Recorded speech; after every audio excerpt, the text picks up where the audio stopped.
Have you ever met someone who just radiates authenticity, embraces their imperfection, and opens up to you truly in the very first conversation? That kind of a person is rare to come by.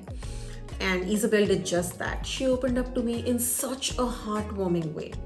She shares a journey of self discovery, of overcoming challenges, and rising from the ashes on the path to becoming this remarkable person that she is today.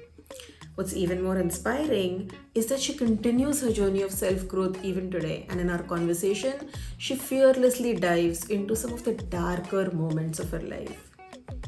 Hello, I am Neha, a mindset mentor, and I am here to invite you on an authentic and vulnerable, heartfelt journey with Isabel. She started a career as a UX designer and moved on to become a content creator. Her mission is to share nothing but genuine, honest, real life experiences with people like you and me. So get ready to go on this roller coaster ride of honesty and vulnerability with her remarkable story. You can also hear this podcast on Spotify. So come on, come with me, join me. Thank you, Isabel, for being here today. Thank you for having me. All right. So just to get us started, Isabel, can you introduce yourself to everybody and tell us your story? Of course, I can. Thank you. So, yeah, as we've chatted before, I grew up in a small town in the UK. So I'm half Greek. My mum's side of the family is Greek. My dad's side of the family is British, and I grew up predominantly with the Greek side of my family. So very strong Mediterranean characters, lots of noise, lots of food, lots of arguments, all that kind of thing growing up. The thing for me was growing up in a small town, I kind of never felt like I fitted in. I was very strongly linked to the Greek side of my family. I didn't kind of feel like I really could get on properly with the other kids at school. I was very clever, so my academic side of things was great. I did really well in class. I was a bit of a nerd, if you want to call it that. And that kind of carried on through as I grew up, I guess. I had aspirations about the things I wanted to do. I never really felt like I was going to stay in this kind of small town mentality where I grew up. And that kind of led to me pulling away slightly, I guess. I grew up in a family that had a strong faith, and I chose to leave this in my teenage years and kind of take my own path. And then through that, I ended up going through some kind of, let's call it trauma, some difficult times.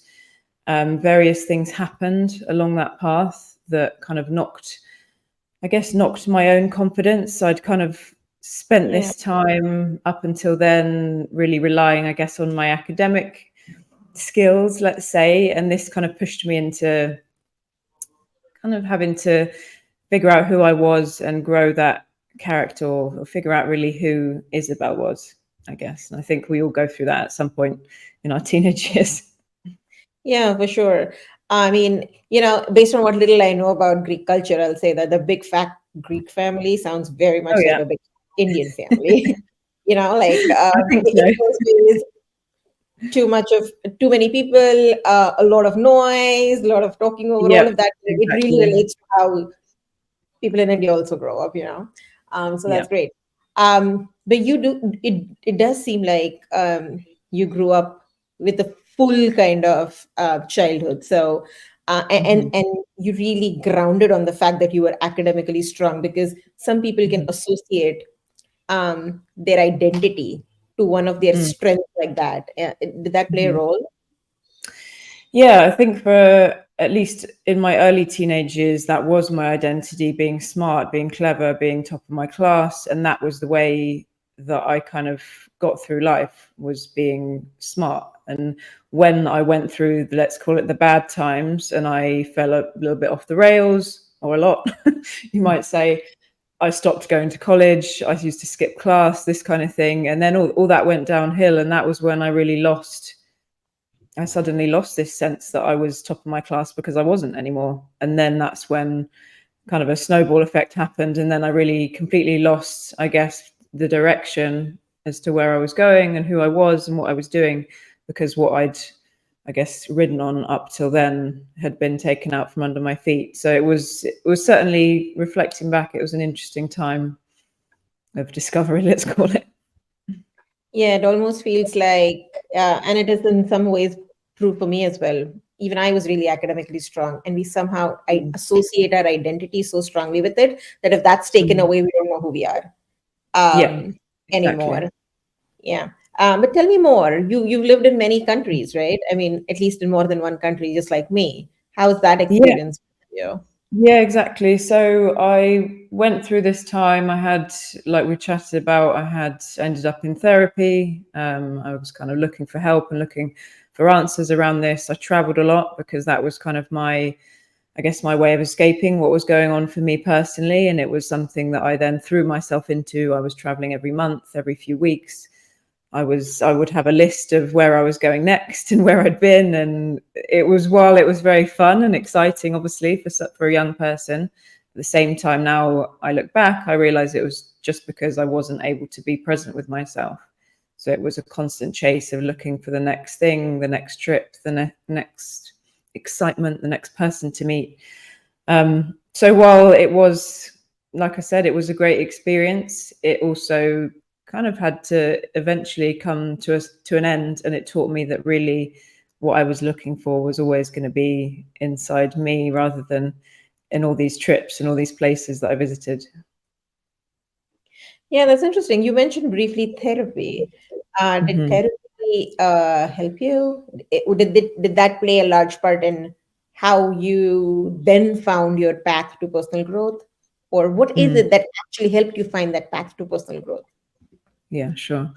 Well, the therapy is a funny story because I did probably, in that period of my life, I did around 5 years of therapy, and it was CBT, so cognitive behavioral therapy, where you basically are just talking through what's happened, and you have kind of little practical ways of dealing with things.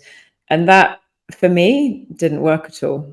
So what I ended up doing was I spent the whole session basically running down anyone in my life that I wanted to blame what was going on currently on. So it was usually my parents, it would have been my boyfriend at the time, any of my friends. And it was constantly really keeping me ruminating in the past rather than moving me forward. So eventually, after a while, I realized after a few years that that kind of therapy wasn't actually working. So I took a break for a while. And then in more recent times, I've come to a different kind of therapy, which works much better for me. And I think that just highlights how there's so much help out there, and there's so many different things that we can do to help us. There's the new latest pills, powders, therapies, healing sessions, whatever they might be. But really, it's really important to find something that works for you.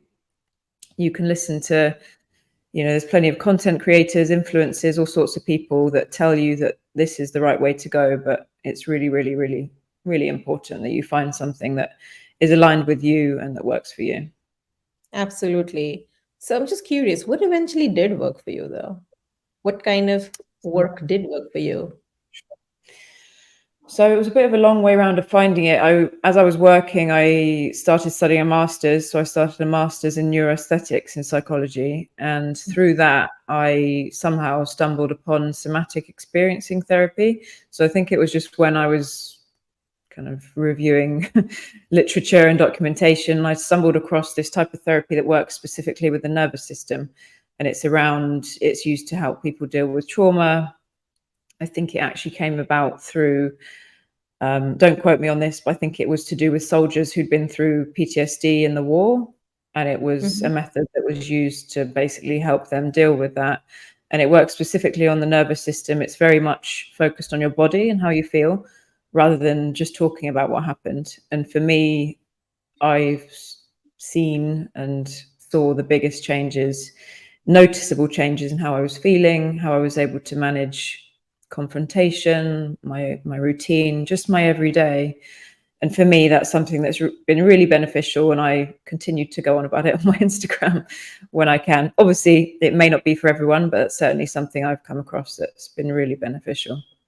Yeah, I have been to therapy too. I continue being in therapy. It's just a good thing for me, and I do CBT, and I think it works for me. And Yeah, what which I is like great. about it is, I like about it is that I'm not a person who speaks about the things that bothers me broadly Mm, anywhere else. So it gives me yeah, that one safe space which to is great. process some of the Gives you the things that space I for it. I don't. And yeah, and I think that works for me. And so, like you said, many people have many options out there. So depending on what Mhm. works for you, it works for you. For me, it's almost like I feel like I go in to talk to a friend every week, and I can tell Mm, her everything that's bothering me. mm, And if nothing else, that just helps me from diverted anger or stress moving to my daughter or my husband, or because I'm yeah. with them all the time. If I'm not going to have this other outlet, I'm probably going to use them as my outlet, and that's not Mm, going to be, that wasn't working for me basically when I was doing that. So yeah, cool. but yeah, I mean, there That's is so great. much out there Yeah, that is there. exactly. Um, okay, so now through all of this, we know that there are multiple ways that we can use to get out of any place we feel stuck in. And Hmm. you've traveled a lot, you've taken different types of therapies until you found the one thing that works for you. I'm curious Hmm. as to, we can go down a path and continue down the path for too long before we realize it is or is not working for us, right? So how did you Mm. find, like, what helped you say, this is not working for me, let me go find something else, or finally this is working for me, this is what I need? Yeah. How did Yeah, good that question. I think with the therapy, it actually led up to at that time in my life, as I said, I was going through some bad things, let's say, and I got to a point where I really landed myself in a very bad situation, and that kind of kicked me into realizing it was a bit of a shock. Actually, they say change happens either incrementally over time, little actions every day, or it's usually a big monumental event that happens, and that was basically what happened with me, and that really kicked me into realizing that okay, something really needs to change here, otherwise I'm going to end up in goodness knows what kind of situation next, essentially. So that was when I really decided that I needed to take my healing, let's call it, or growth into my own hands, and that's when I started to learn more about trauma, learn more about the nervous system, learn more about how you can heal yourself, how you can do all these things yourself without actually having to spend thousands of pounds and many hours in a session one to one with someone as well. So that was really kind of the catalyst, let's say, to embarking on that journey towards getting better and improving. And then over time, it was the small changes that I made every day. I worked on my routine. We chatted before about I used Trello as a to-do list of the little things that I needed to get done each day. And these are the kind of things which helped keep me focused and just more aligned towards where I wanted to go, which was much more difficult before, where I didn't have these kind of boundaries and guidelines in place with myself. nice? Tell us more. Did you mention Trello? Tell us a little bit more. How did you use Trello for it? I mean, it's a project It's management funny, tool. really, because I think, I mean, you'll relate to this because at the time I was working in a tech job. We used Jira for the project management for the development team, and Trello was just something that I think I came across it in my first job as a junior UX designer, and they were using it as the project management tool at the time. And basically, if for those that don't know, it's just a like I said, project management system where you have cards and you've got little check boxes, checklists. You can have all sorts of things. You can attach things to it, make documents, all kinds of things. So I just basically started using it. I had a column with, I think, my goals for the year. It started out as the things I needed to do this week. And then I would have like a daily column of the tasks that I needed to get done that day. And that just started to help me, just like I said, stay on track really and keep myself organized without, I guess maybe at the start it might have been an attempt to kind of control whatever was going on in my life, which might have been a bit messy at the time. But really, that was actually a super beneficial way that I could then get myself to where I wanted to be. And so, what did it look like? It had like to dos for every day and cards that said Pretty things much, about yeah. routine. I had this catalyst event, let's call it, actually happened around New Year's. So it was as the new year came in, and I was like, right, I really need to sort myself out. so it tied in nicely with kind of setting up some goals for the year that I had for myself, where I wanted to get, because I realized that actually the last year I hadn't got anywhere because I was deep in messing around with whatever I was messing around with. And that was really where it kicked off. And like I said, yeah, I had a column for the goals, and then the things that I needed to do. It was either this month or this week, and then I would have a daily one. And then once they were done, I would check it off. I would move it across to done, and it would just give me. It's like that dopamine reward system, right? It would give me a sense of I've completed something today, and I actually still do it to this day. Not as intensely, but I still give myself little checklists to do in Trello. And sometimes when you feel like you're not getting any wins anywhere, you're looking for those small wins that you can create for yourself and Mhm. feel okay that there's something that you can control and you can move forward Yeah, with. I think that's yeah. a great one. I mean, I think if I overplan, I end up like personally, right? I Mhm. end up not doing enough because I'm Yeah. so fixated on when I'm supposed to do it and exactly, the Yeah, details of yeah. it that It's I not for everyone, for sure. not for everyone for sure. Yeah, but I mean, it goes back to the point, right? Like the in the podcast, I consistently speak about be yourself but better, because there are going to be 10 Mm. things out there. You need to find out what works for you and like really, Yeah. really double down on that. But I'm sure Mhm. there's so many out there who'll benefit from a system of Trello. I Mhm. wonder if we can maybe at some point show a example Oh, setup definitely, yeah. of what it might look I like. can do that for sure. I can probably create a template board or something. I've done it for friends before. They've asked for it. Yeah. So now you have moved from being a UX designer to Mhm. having a tech job to being a full-time Mhm. content creator and mentor. So how does that Mhm. feel for you? Have there been any challenges in this Yeah. journey? It's been daunting actually, because doing something for 10 years, I mean, you know what it's like to work in the tech industry, to have kind of an identity that revolves around your place in the workplace, where you've built your career up to is a big deal. Um, and I guess it's been a long time coming. I really fell into my career at like 17, 18. I just came across it by a bit of luck, really. I was into art, I was into psychology, and that kind of just snowballed really and landed me as being a UX design consultant. And over time, I was able to kind of mold it the way I wished. Like I said, with the masters, I was able to do various qualifications that were paid for by my workplace, all to do with the way that we think and the way that we behave. So it tied in nicely. But I'd say for the last probably 4 or 5 years, I've known that I was getting out of it. So it's taken me a while to do that. So I would say to anyone out there, like, don't expect these changes to happen overnight, because it does take time. But yeah, now literally in the last month or so, I've landed myself as I am today, out of completely leaving the career and then setting myself up on Instagram. And like I said, it's a very daunting experience to be suddenly completely responsible for your own income, for your day, for your schedule, for what you do with your time. But at the same time, it's a really, really nice relief. And I think when it's right, everything just works out, and everything has just worked out for me. It's fitted into place. There's been opportunities that have come up at the right time. There's been people that I've met that have been the people I needed to meet for this kind of situation. So yeah, very happy. So was the main motivator for this to get to some sort of a freedom, or was it like you really did not enjoy what you were doing as a UX designer?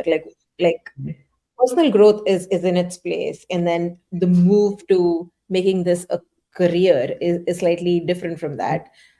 So Yeah. what's been your reason? What has been your why? My why was I always wanted to help people. And I think I didn't really know how I was going to help people, but I always had that kind of humanitarian side in me. I always wanted to work for a charity, actually. And I did have one role where I was able to do that kind of work. And that I did feel very fulfilled there, but it still wasn't the subject matter that I wanted to work on. So what I actually wanted always to do was to help young women that had been in similar situations to myself, in that kind of very deep, dark place, going through various traumas, losing that sense of self, not having a good relationship to themselves. And really the work that I was doing in UX, I was working in like telecoms and financial services, and that wasn't fulfilling that need, I guess, to want to be able to help others in like a much deeper level. So that was really my main motivation, to be able to spend the time that I do spend working each day really benefiting and helping others really in kind of the form that I needed or wished I had at the time. I tried to kind of go from the not necessarily like a coach angle, but more on like big sister kind of advice that you feel you can relate to and you feel comfortable to speak to, that you don't not having to kind of limit the way you're talking or omit anything out in case, you know, they tell mum and dad or anything like that. So really it's to kind of be a friend and a mentor to people that need it most. Yeah, in this world with all the population, and it can still be a lonely place for so many. And so that friend, mentor, person we can feel is rooting for us is so just important. So that's amazing that you're doing that in that angle, in that way. So going back to your own journey of personal growth, are there a few habits, like you said, some micro habits or some foundational building blocks you established for yourself that then helped you, slowly crawl out of the place you were in?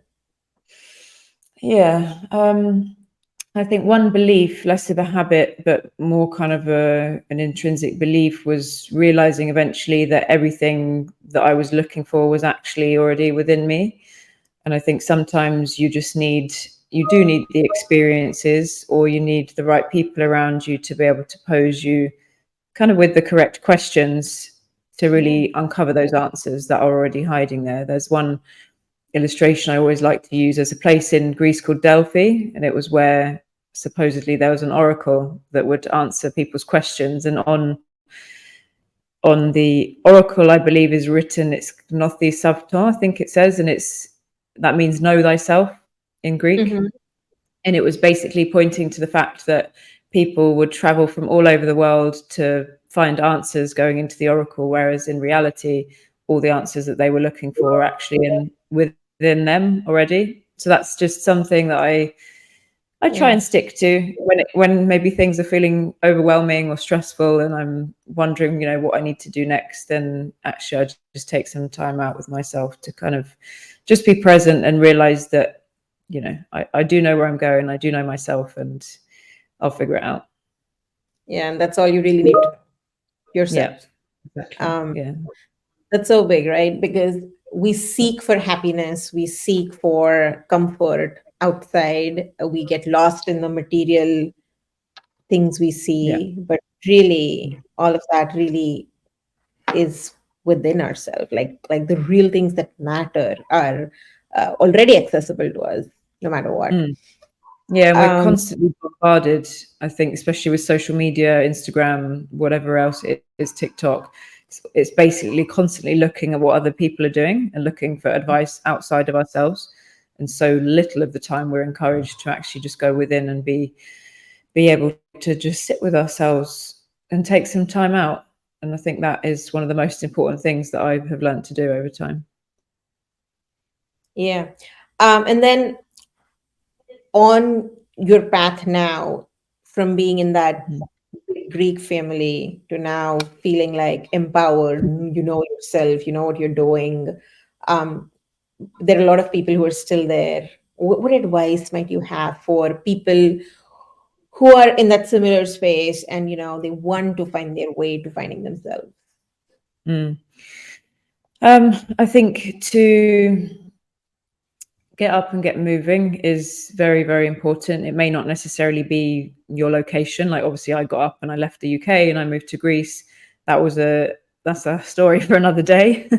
That was a journey in itself, but it might not necessarily need to be physically. But I think bringing in some kind of movement into your life, whether it's through your day to day, what you're doing, the way you're thinking, it's kind of bringing energy into whatever you're doing so that you can make sure that you are kind of feeding yourself in the right way, you're moving forwards, you're not staying stuck in the place that you're at. Because I think a lot of people get to a point and they feel that they can't move forwards or they can't move any further. And sometimes they just need a change of perspective, whether it's from chatting to a friend, it might be getting outside, it might be going away for a weekend, and doing the different things basically that can bring inspiration into your life. I think that would be a good one for me for sure. So basically, get out, take action. Don't just sit and ruminate on anything and everything Yeah. that is in your mind. Yeah, because no one's Just, going to come and do it for you, unfortunately. I think that was one of yeah. the hard things that I had to learn, is that not even your therapist, not a coach, not your mum and dad, not anyone who maybe would usually try and help you. They can help you and they can give advice, but they can't make you do it. It is ultimately your responsibility, and you do have to get on with these things. So that's another important one to remember. Yeah. In one of our Indian languages, there is a saying that you can take a horse to the water, Yeah, but the you can't horse make it actually drink. has to drink the water, right? Yeah, To that effect. yeah, So we have that as well. yeah, I mean, that's as much as you can do. Anybody else can do for you, all your well wishers, but then you got to stand up for yourself. And that's so huge. Because it's easy to blame. It's easy to say, I don't have the resources, I don't have the support. This is Mm, why I am here. And then there is a point in time when you need to get out of why you are here, accept that point, but mm, then find a way beyond that, right? You can create your resources, you can create your life if you just want yeah, it bad enough. Yeah, yeah, exactly. that's a lot. So now you live in Greece, is it? I do, yeah. Athens. Athens. How do you like it? Is it culturally really different from how it may not be how like from the point you grew up, but at least because you grew up in a Greek family, but at least how does that shift from a country where you grew up to a different country feel you leave you unsettled or what does it do to you? It's been a funny experience. I was actually having this conversation earlier with a friend because we're both kind of mixed. One parent from one place, one parent from another, grew up in another country. And the funny thing is, growing up and feeling like you don't fit in where you grew up, to then moving to where you think you're going to fit in, and then you realize you actually don't Don't. fit in either, because I'm not Greek like the Greeks are here. I'm not from Athens. I wasn't born in Athens. I didn't go to school here. So you also, I think for a while I felt really thrown off, because what I expected to find here, which was familiarity and like more of a home, was actually not that at all. And it was maybe even more foreign than the place that I'd left. So I think not expecting that a move, and I've said this on my Instagram before, not expecting a move or a change of job or a change of whatever it is to bring you what you're looking for necessarily. And again, it was up to me to create that feeling of home and to create that feeling of being safe and being secure somewhere that really I couldn't keep looking for outside myself. So yeah, it's been a journey, to say the least, coming to Athens. And on the topic of fitting in, I just remembered Brene Brown once says that belonging. It's a very good word, right? Belonging. But the Mm. opposite of belonging is fitting in, because then you have to change yourself or Mm. somehow try to change the dynamic so that you Yeah. feel like you belong instead of just Yeah. belong. And that Yeah. belonging is But it's like what we're authentic. all Yeah. longing for, we all Yeah. want, right? Yeah. Yeah. And we think, We're Everyone is looking for that, I think, to feel at home somewhere, to feel just to feel wanted, I guess it comes down to, and to feel that they have a community that they can fit into. And I think what's yeah, I think it comes down glorified a to little such bit. a basic need of humans as a species, the social need, right? We are, Yeah. we are social animals. We cannot exist Yeah. alone or Without one in another. isolation. Yeah, it really comes down to that super basic need. Yeah. So it was really good talking to you, Isabel. It's like with every conversation I have with you, I feel like I get to know a little bit more about you. I want to And interview you next. and so, is there anything strong though you might want to leave our listeners with that can,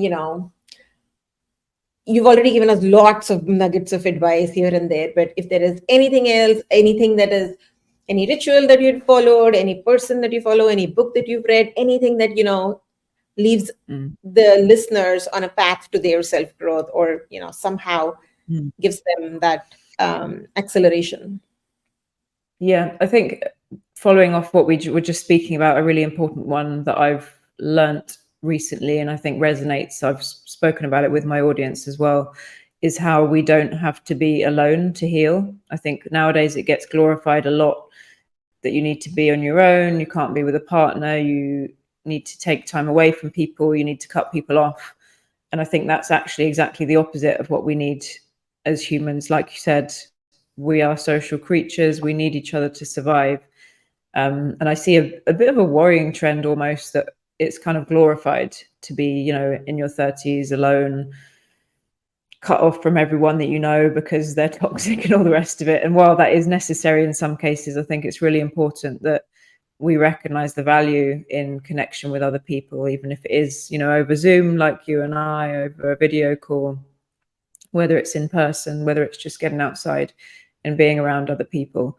Because I think for me, along my journey, certainly the biggest leaps that I made were all, while they do come from myself and the answers I was looking for were within me, they were all accelerated, and the right answers were brought to my attention by others. So not to forget the value of just simple human connection. Yeah, simple human connection. And they, Japan, the lifespan of people is the longest. And if you talk to anybody who's lived to their 90s, they will tell you that human connection and strong rooting and grounding within communities has been like the reason they've made it to, living in their Yeah. 90s and feeling like so secure. Mhm. So love that, love that. And I'd also say, there is help out there. There is therapy. There is Yeah. different kinds of therapy, and there is different. Not just in therapy, you can go find mentors, you can find coaches, you can find, and you can try out so many things until you find what works for you. Because what works for you is going to Yeah. be different from what works for others. And so, yeah, that's really Exactly. insightful. We have more information and resources available to us than ever before. So while I think life and the world can seem a bit stressful and crazy at times now, it's also the best time that we have to, learn, to increase our knowledge, to find new ways of thinking, to find new ways of doing things. So we're also very lucky in that sense. I could not agree more. So thank you, Isabel, for coming on today and spending some time with us. This has been really valuable, and I hope to continue collaborating with you in the future.